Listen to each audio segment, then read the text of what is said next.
এই যে সূর্যসেন পার্ক না মেলা কেউ বুঝতেই পারবেন না।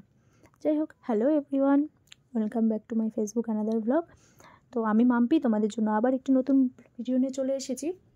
যাই হোক, আশা করছি তোমরা সবাই ভালো আছো, আমিও ভালো আছি। তো সেদিন ছিল সানডে, আর সানডে মানে তো যাই হোক কোথাও না কোথাও সবারই প্ল্যান থাকে। তো আমার সেরকম কিছু প্ল্যান ছিল না, সকাল থেকে রান্নাবান্না কাজকর্ম সেরে টেরে তারপরে যাই হোক এখন বললো না মেয়েকে নিয়ে চলো একটু ঘুরে আসি। তাহলে কোথায় যাব মেয়েকে নিয়ে? তো পার্কে গেলেই তো বাচ্চারা বেশি মজা পায়। তো যখন আমি পার্কে ঢুকলাম, ওই পার্কে ঢোকার পর আর মনে হচ্ছিলো না যে ওটা পার্ক ছিল। আর বাচ্চাদের তো মানে কোনো মতেই না, বাচ্চাদের পার্ক তো বলাই চলে না, সব ওটা বড়োদেরই অ্যাকচুয়াল। মানে দোলনা যদি বাচ্চারা দুলে, সেখানে আর দোলনাতে আর বাচ্চারা দোলে না, সেখানে সব বড়োরাই দুলতে থাকে। তো এরকম একটা ব্যাপার, পার্কে গিয়ে আমি একদমই স্যাটিসফ্যাকশন পাইনি, একদমই ভালো লাগে না। তোমরা যারা যারা যাও তারা অবশ্যই জানো যে কী আছে। আমি এর আগেও শিলিগুড়ি পার্কের ভিডিও দিয়েছিলাম, তোমাদের সাথে শেয়ার করেছিলাম।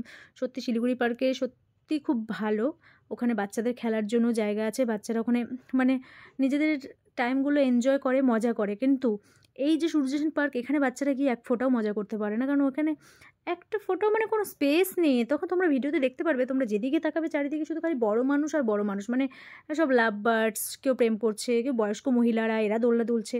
তো এইভাবে তো আর হয় না, কারণ বাচ্চাদের জন্য তো ছেড়ে দিতে হয় সেরকম। আর এখানকার যে দোলনাটা এমন টাইপের যে বাচ্চারা ওখানে বসে ঠিক মতন দুলতেও পারে না, মানে পড়ে যাওয়ার চান্স। কত কত বাচ্চা দেখলাম পড়ে গেল উল্টে উল্টে।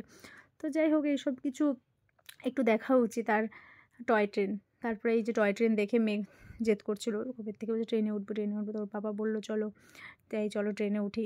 তো যাই হোক, ট্রেনে ওঠার পরে একটু হাসি পাচ্ছিলো। পরে ওর বাবা বলছে তার মানে হয়তো আমাদের যে শিলিগুড়ি থেকে দার্জিলিং যে টয় ট্রেনটা যায়, ওটা হয়তো এইভাবেই যায়। তাও আমি ভাবলাম না, ওটাও মনে হয় ওটার থেকেও স্পিডে চলছে, এটা ওটা মানে আরোই কম স্পিডে চলে। তো যাই হোক, সব মিলায় এরকম করেই কাটালাম সেই বিকেলটা। কিন্তু সেরকমভাবে তো এনজয় করতে পারিনি মেয়ে, কারণ কি কোনো কিছুই তো মজা পাচ্ছিল না। দোলনাতে উঠেও মানে আমি রিস্ক পাচ্ছিলাম না। একটা বাচ্চা যেহেতু পড়ে গেল দেখে আমার পুরো ভয় হয়ে গেল, আমরা না দোলনা দুলতে হবে না। তো তারপরে সিঁড়িতে যখন উঠছিল, সিঁড়িগুলোও মানে ভেঙে ভেঙে গেছে। তো আমি আর রিস্ক পেলাম না, তারপরে ভাবলাম না থাক, টয় ট্রেন থেকে ঘুরিয়ে নিয়ে ব্যাস বেরিয়ে পড়লাম।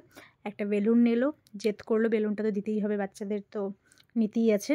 তারপরে ঠান্ডা লেগেছে, গলা বসে আছে, এদিকে উনি আইসক্রিম খাবে, সেই আইসক্রিমের দোকানের সামনে দাঁড়িয়ে খুব জেদ, তারপর নিয়েই ছাড়লো।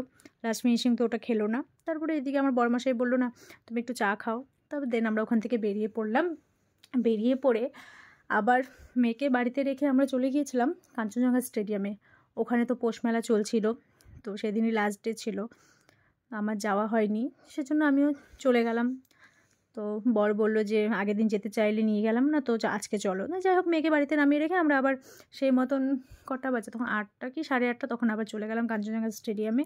ওখানে গিয়ে একটু ঘুরলাম, ওখানেও ভিড় ছিল, এমন না যে ভিড় ছিল না। কিন্তু দেখলাম অনেকগুলো স্টল এবার ফাঁকা পড়ে গেছে, মানে অনেকগুলো স্টল হয়তো বসেনি, কারণ এরিয়াটা তো অনেকটাই বড়। মোটামুটি বসেছে, কিন্তু বেশিরভাগই স্টল দেখলাম ফাঁকা। যাই হোক, এখানে তারপরে বিভিন্ন ভ্যারাইটি মোমবাতি আমার খুব ভালো লেগেছে, ক্যান্ডেলগুলো। তারপরে শাড়ি যা কালেকশন ভালো ছিল, তার থেকেও বড় কথা আমার গোপালের জিনিসগুলো খুব ভালো লেগেছিলো। তো এখান থেকে আমি 3টে গোপালের জন্য প্যান্ট কিনেছি, সেটার ভিডিও করা হয়নি। তবে এখানে একটা প্রোগ্রাম চলছিল, সব গান করছিল।